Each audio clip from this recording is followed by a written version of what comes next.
머리가 좀 이상하게 잘리는데 좀 적응을 좀 해주시기 바랍니다. 예수님께서 나이 연세가 30쯤부터 공생애를 시작하신 곳이 갈릴리 지역이었습니다. 그래서 예수님의 이 공생의 첫 말씀은 회개하라 천국이 가까이 왔느니라 라고 하는 이 선포와 함께 그 다음에 이 병치유와 이적을 통해서 많은 사람들이 예수님을 믿고 따르게 되었습니다. 자, 이렇게 해서 이 공생의 1년 즈음에 지금까지의 이 아주 현저한 이력의 역사로 인해서 많은 사람들이 모였고 그 무리들에게 예수님께서 하나님 나라가 무엇인가에 대해서 아주 본격적으로 교육을 하셨는데 그 말씀이 산상수훈의 말씀입니다. 그럼 그 장소가 어디였는가?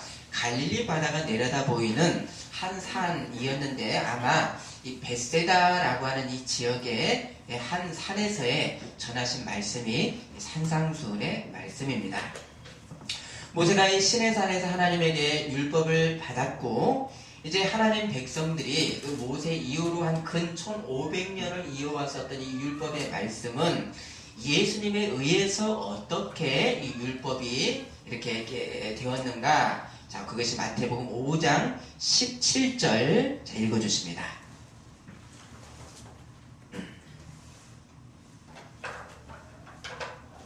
내가 율법이나 선지자를 세워둔 생각하느냐 것이 아니고 완전하게 하였느니라.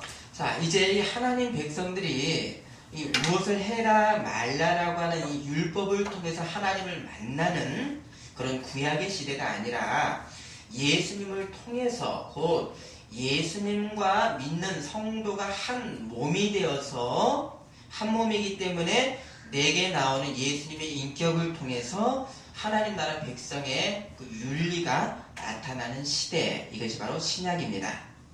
자, 이 구약의 하나님의 말씀은 율법을 통해서 거룩한 백성의 본연을 드러내는 그런 율법이라고 하는 이 울타리가 바로 거룩의 장이었었습니다. 그래서 그렇지만 이 사람은 죄에 대해서 율법에 대해서 완전할 수가 없어서 백성들이 하나님을 만날 수 있는 길을 율법의 중심에다가 하나님께서 두셨습니다. 여러분 그게 뭡니까? 바로 죄에 대해서 대속하는 희생제사법, 성막제사법을 율법의 중심에 두셨습니다. 그래서 이 거룩한 백성들은 내 죄를 대신해서 죽는 그 희생제사의 그 죽음을 보면서 무엇을 봅니까? 아, 죄의 결국은 사망이구나를 보고 내 대신 죽고 나를 받아주신 하나님의 은혜를 제사를 통해서 보았습니다. 곧 구약의 율법은 앞으로 오실 예수님의 그림자로서 이 구약의 성민들은 율법을 통해서 무엇을 받는가? 실체이신 예수님을 기다렸습니다. 그래서 기다린 이들은 결국 어떤 사람들입니까? 이미 기다림 안에 예수님 안에 있었던 백성들이었습니다. 자, 이제 이 신약의 지금의 이 하나님의 나라는 우리가 예수님의 희생과 십자가의 희생과 예수님의 거룩한 인격을 통해서 바로 이것이 하나님의 나라입니다. 이 하나님의 나라는 우리가 내 밖에서 어떤 모델을 세워놓고 내가 닮으려고 노력하는 것이 아닙니다. 그렇죠? 왜 그럽니까? 내가 예수님과 내가 어떻게 됐습니까? 바로 믿음으로 한 몸이 되었기 때문입니다. 한 몸이기 때문에 내게서 예수님의 인격, 결국 내 본연의 인격이 나타나고 내가 또 찾아가는 이것이 바로 하나님의 나라입니다. 아멘. 그래서 이 고린도전서 6장 19절과 20절에 너희 몸은 너희가 하나님께로부터 받은 바 너희 가운데 계신 성령의 전인 줄을 알지 못하느냐. 너희는 너희 자신의 것이 아니니라. 값으로 산 것이 되었으니 그런즉 너희 몸으로 하나님께 영광을 돌리라. 우리가 예수님을 구주로 믿은 것이 내가 믿겠다라고 결정한 것이 아닙니다. 어떻게 합니까? 먼저 성삼위 하나님의 창세전에 구원의 택정하심이 있었고 이제는 그 구원하심이 택정하심에 성령이 시대인 이 시대에 성령께서 이 택정하심을 받은 성도 각자들에게 그 구원, 그 은혜를 적용을 시켜주셔서 우리가 예수님을 구주로 믿게 되었고, 그래서 예수님과 한 몸이기 때문에 하나님을 아버지라 부르는 자녀가 된 것입니다. 그래서 이 하나님 자녀가 아닌 사람은 예수님과 한 몸이 아니기 때문에 예수님의 말씀을 본연의 증거로서 드러낼 수가 없습니다. 로마서 8장 8절에서 10절을 우리 찾습니다.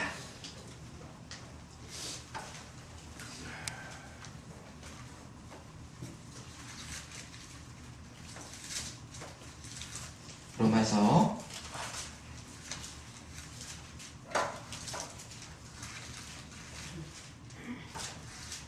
8장 8절에서 10절. 제가 먼저 8절 읽습니다.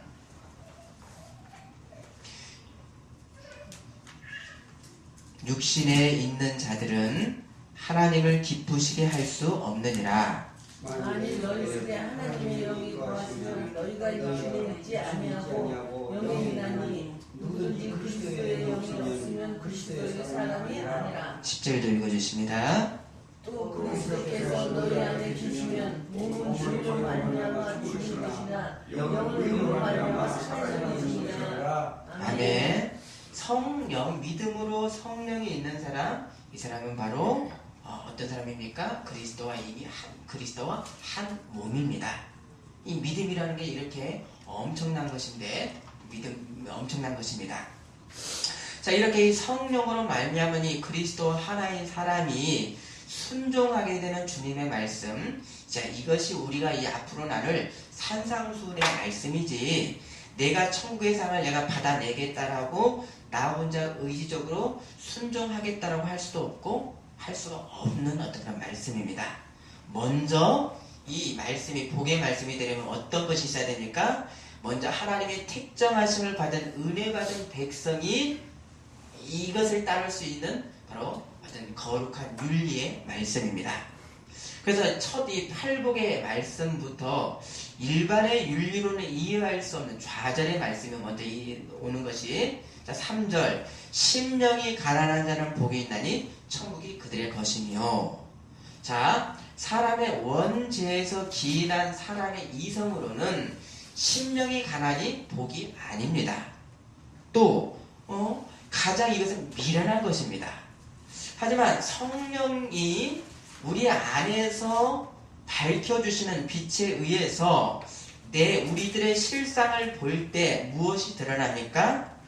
나의 가난함이 드러나고 죄가 드러나고 나의 영적인 절망과 능력 없는 것을 보게 되고, 그래서 오직 구원의 길이 누구에게 계신가? 하나님에게만 있는 것을 보게 됩니다. 그래서 사람의 이성으로 보게 되는 것이 아니라 우리 안에 계시는 성령이 밝혀주시는 이 거룩한 빛에 의해서 알게 되는 것, 이것이 바로 심령의 가난함인 것입니다.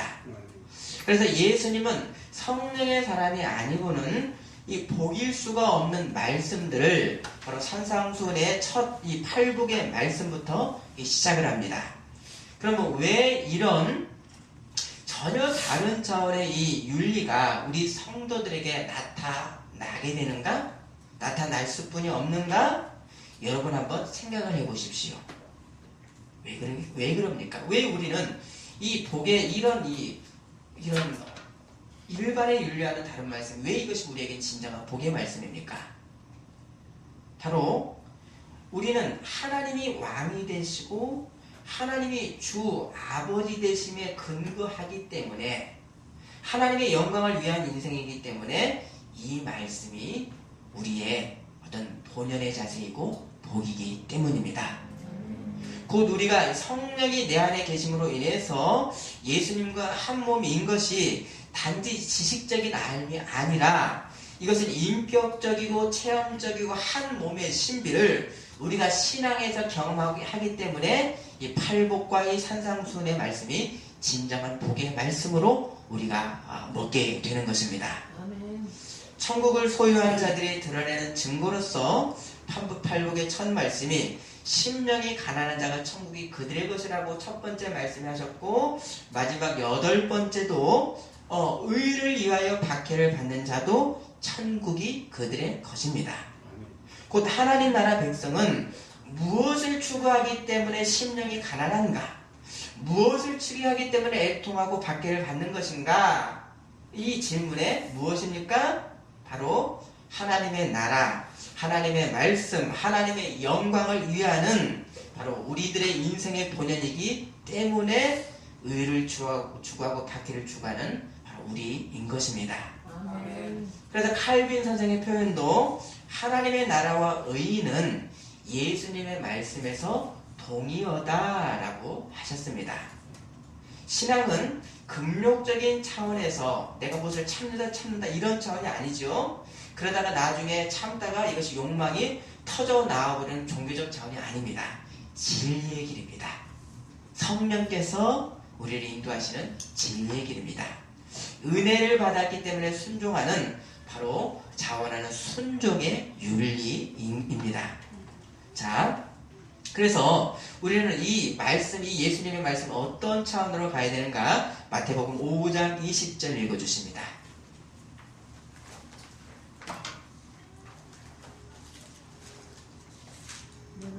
내가 너희에게 너희가 생각과 가르치는 거라. 너희가 없어도 못하면 결코 천국에 들어가지 못하리라. 아멘. 아멘. 겉으로 하는 것이 아니라 성령과 내가 하나이기 때문에, 예수님과 하나이기 때문에 안에서부터 우러나오는 것, 이것이 바로 예수님이 요구하시는 의이십니다. 요한복음 15장 16절 너희가 나를 택한 것이 아니요 내가 너희를 택하여 세웠나니 이는 너희로 가서 열매를 맺게 하고 또 너희 열매가 항상 있게 하여 내 이름으로 아버지께 무엇을 구하든지 다 받게 하려 함이라. 자, 첫 번째 팔복 3절 심령이 가난한 자는 복이 있나니 천국이 그들의 것이며, 한참 인기가 있었던 광고 카피가 부자 되세요 였었습니다. 그런데 물질의 이 부자가 되는 것이 진정한 복이 아닌 것은, 물질은 어떤 차원이 어떤 내용입니까? 소멸하고 일시적인 혜택입니다. 또 탐욕의 마음을 가지고는 물질은 복이 아니라 만족을 모르는 거머리 같은 개걸스러움이다 라고 전도서 말씀을 하셨습니다. 누가복음 12장의 어리석은 부자는 가을에 소출이 많아서 그 외적인 풍요를 보고 아주 흡족했습니다. 그리고 영혼아 열에 쓸 물건을 많이 쌓아두었으니 평안히 먹고 즐거워하자 라고 하는 외적인 풍요를 보고 이것만을 복으로 여겼던 이 사람에게 그날 밤에 어떤 일이 있었는가? 어리석은 자여 오늘 밤에 너의 영혼을 도로 찾으리니 그러면 너의 준비한 것이 누구의 것이 되겠느냐 했습니다. 진정한 복은 바로 소유의 풍성함이 있지를 않습니다. 바로 이 고린도전서 7장 31절에 이 세상의 외형은 지나감이니라. 바로 진정한 복은 지나가고 소멸하는 것이 아니라, 복은 어떻게 합니까? 우리가 받은 복은 영원해야 됩니다. 아멘이십니까? 아멘. 요한일서 2장 17절 이 세상도 그 정력도 지나가되 오직 하나님의 뜻을 행하는 자는 영원히 거하느니라. 물질의 이 풍요가 주는 혜택은 목숨 이상을 넘어갈 수가 없습니다. 그러면 인간의 학문이나 고귀한 심성과 업적은 어떻겠습니까? 이것들 또한도 내 목숨 이상, 이 땅의 현세 이상으로는 그것들 아무리 좋아도 영향력이 있습니까? 없습니까? 없습니다. 아무리 고귀한 영혼을 가진 사람일지라도 또 고만고만한 인간 세계에서 상대적, 비교적 이 고귀함일 뿐이지 하나님 앞에서의 절대성을 그 고귀함은 갖지를 못합니다. 곧 이 사람의 의가 절대적이 되려면 어떻게 돼야 됩니까? 우리의 영혼 가운데 절대적인 의와 선이 덧입혀져야 됩니다. 어떤 의입니까? 그리스도의 의가 덧입혀져야 됩니다. 이게 믿음의 복입니다. 자, 이렇게 이 하나님을 왕으로 삼는 이 백성이 바로 진정한 복의 사람이지 소멸하고 어떤 편협한 한 일부를 이 일부를 보고 복이라고 할 수가 없습니다. 하지만 많은 사람들이 현세적이고 이 직물주의적인 이 시각 안에서 당장의 혜택을 하나님으로 이 신으로 두는 어리석음 가운데 많은 사람들이 놓여 있습니다. 혹 우리는 어떻습니까? 하나님의 이 영원한 복을 두고 어떤 현세적인 복을 더 추구하는 그런 어리석음 가운데 있지는 않습니까?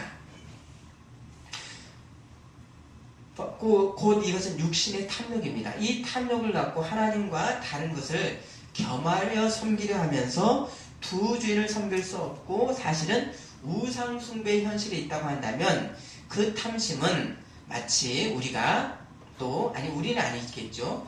하나님 나라를 들어가지 못하게 하는 이 화영검과 에덴 동산을 막았던 화영검과 같은 것이 바로 탐심인 것입니다. 또한 이 진정한 복은 모든 것이 복으로 향해야 됩니다. 로마서 8장 28절 하나님을 사랑하는 자 곧 그의 뜻대로 부르심을 입은 자들에게는 모든 것이 합력하여 선을 이루느니라. 이것이 복의 요건입니다. 모든 것을 통해서 우리를 복주시는 하나님 아버지 되심에 대한 믿음이 없이 어찌 우리가 복받았다라고 우리가 고백할 수가 있겠습니까?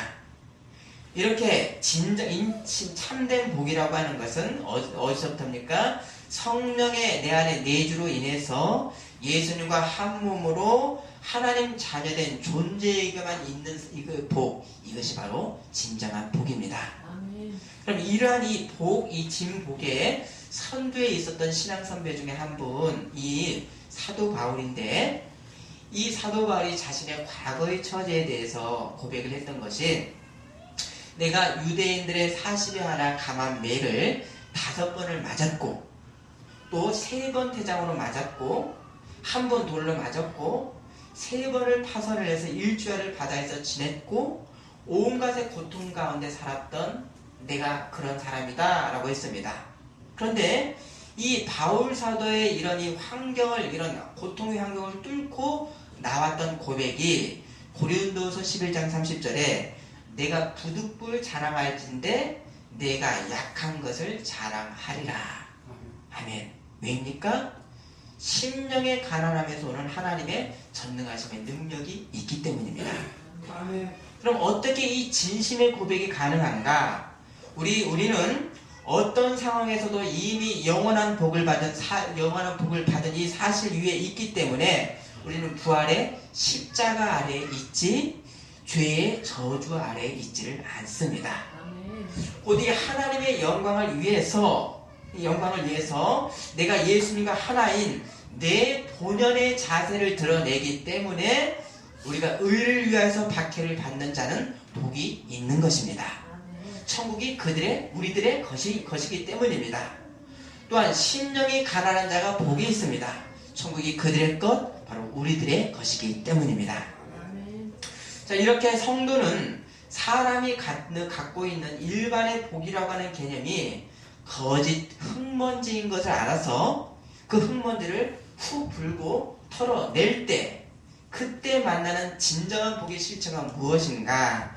그것이 주님의 이 산상순의 첫 번째 말씀부터 바로 팔복의 말씀 3절에 심령이 가난한 자는 복이 있나니 라고 있습니다. 아멘이십니까? 아멘. 아멘. 가난은 어떤 상태입니까?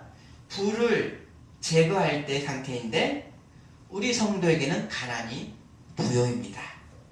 애통은 기쁨을 뺀 상태인데 애통이 기쁨을 낳습니다.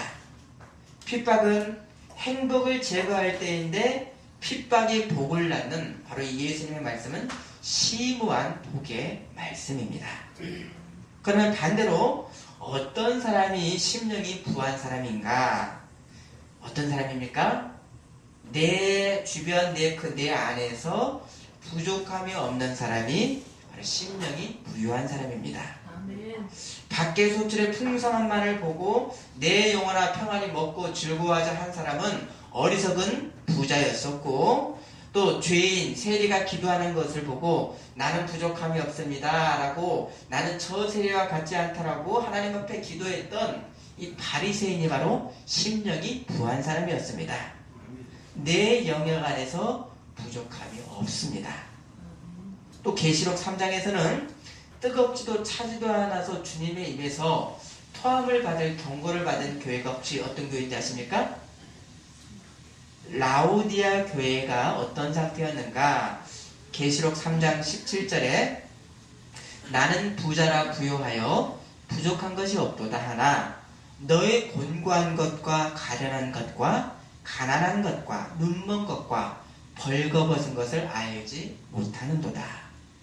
나 스스로 부요해서 하나님이 필요치 않은, 절박하지 않은 이런 상태는 어떤 상태입니까? 거짓 부요, 바로 비참한 상태인 것입니다. 또한 빈곤한 심령과 심령이 가난한 것은 다릅니다.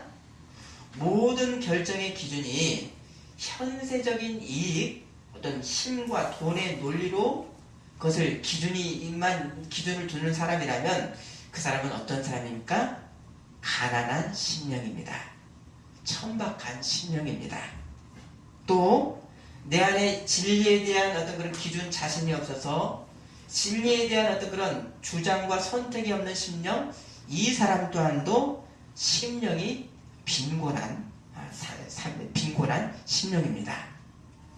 그러면 심령이 가난한 사람은 어떤 사람인가? 바로 내게는 선한 것이 없는 것을 압니다. 내 선한 의도, 행위도 금방 식어버리는 성냥불 같고, 또한 내가 어떤 무엇을 선한 것을 해도 이해관계를 보고 있는 내 육의 본성을 내가 알기 때문에 내가 이 잠깐 하는 것을 그것 때문에 내가 의롭다라고 하지 않는, 속지 않는 사람입니다. 아멘이십니까? 아멘. 그래서 고린도전서 10장 12절 그런즉 선줄로 생각하는 자는 넘어질까 조심하라. 칼빈 선생은 이 심령의 가난에 대해서 자신 안에서는 아무것도 발견할 수 없어서 자비를 구하기 위해서 하나님께 달려가는 사람이다 라고 했습니다. 그러면 왜 심령의 가난이 제일 먼저의 복으로 말씀을 하셨겠습니까? 내 안에 가난이 없이는 내 허물과 약함과 불결함에 대해서 애통함이 있습니까? 없습니까? 없습니다. 부하기 때문에 애통하지 않습니다. 내 허물과 이 죄를 알기 때문에 하나님의 의로만 내가 살 수 있기 때문에 하나님의 의에 줄이고 목이 마르게 됩니다. 그래서 첫 시작이 심령의 가난입니다. 그래서 죄인이 아닌 사람은 예수님의 대속의 공로가 필요가 없는, 자신의 죄를 아는 사람, 바로 죄가 더한 것에 은혜가 더욱 넘쳐나는 것, 그것이 심령의 가난의 복입니다. 아멘. 이 심령의 가난과 또 자기를 부정하는 것이 여러분 같습니까? 틀립니까? 심령의 가난과 나를 부인하는 것 거의 같은 말씀인데 약간의 차이가 있는 것이 심령의 가난이 더 깊고 오묘한 그런 말씀입니다.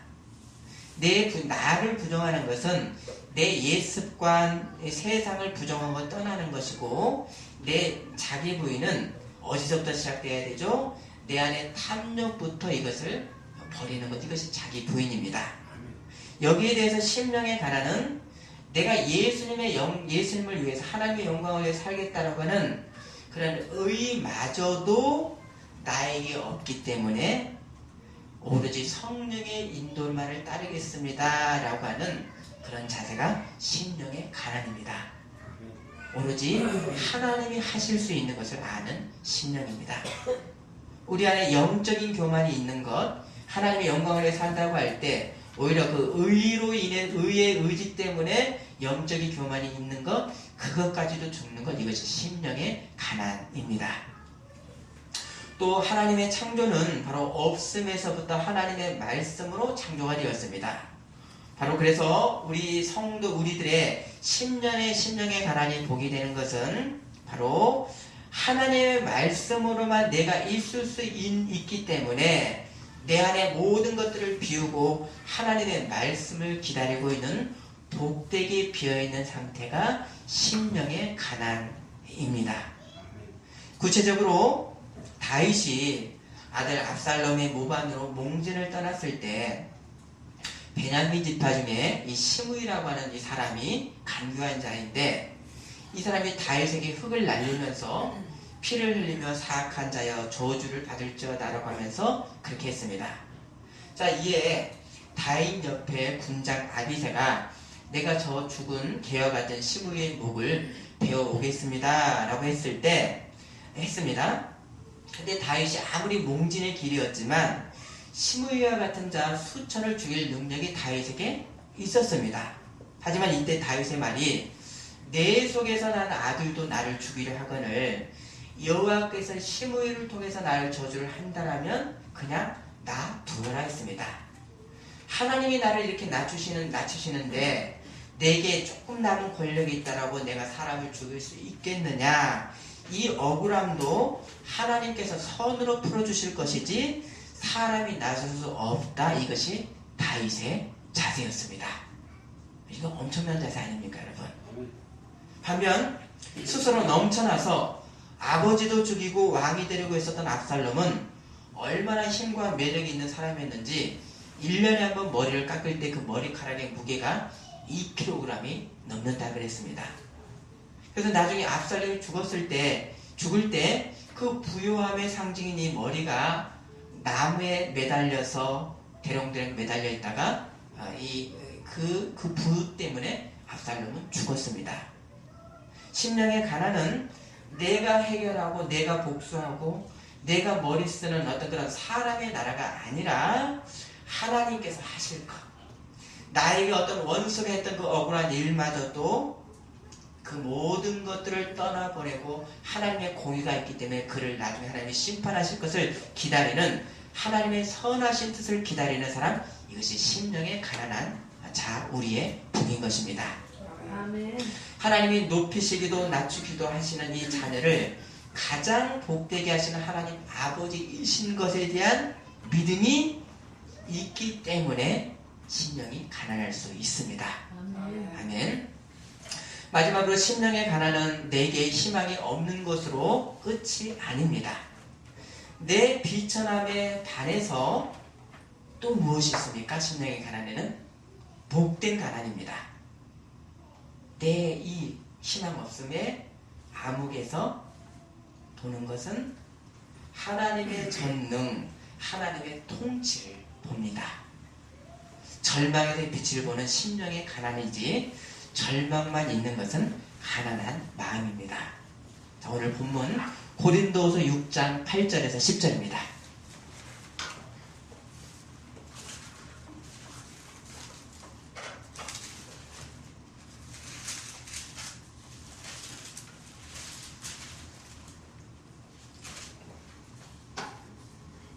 고린도후서 6장 8절에서 10절 8절 읽어주십니다.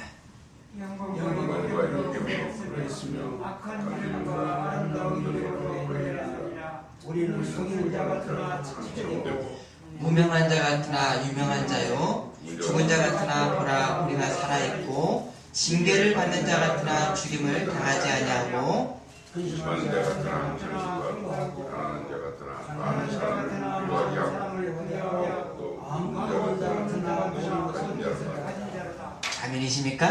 아멘. 이런 역설의 능력, 참된 부요, 이 심령이 가난한 자의 이 진정한 복이 어떻게 우리에게 가능한가? 어떤 근거 아래서 이것이 우리에게 복인가?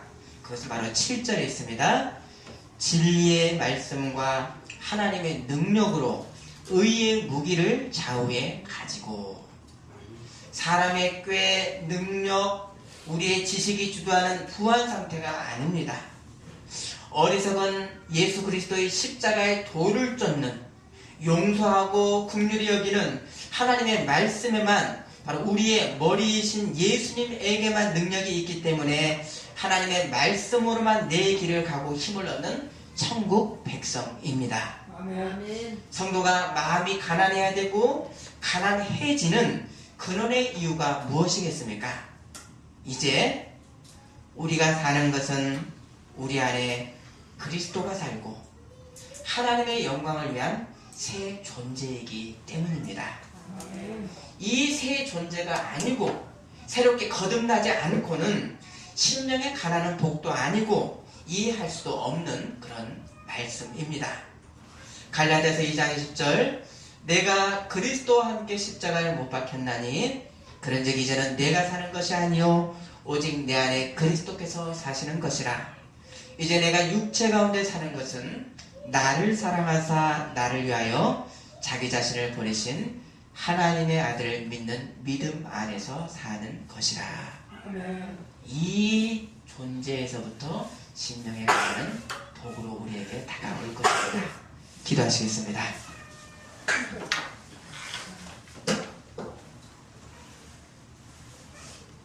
하나님, 나에게 능력과 희망이 없기에 성령 하나님의 인도, 하나님의 말씀으로만 생명과 빛을 삼는 그런 참된 심령의 사람으로 우리를 더욱더 인도하여 주옵소서. 아멘.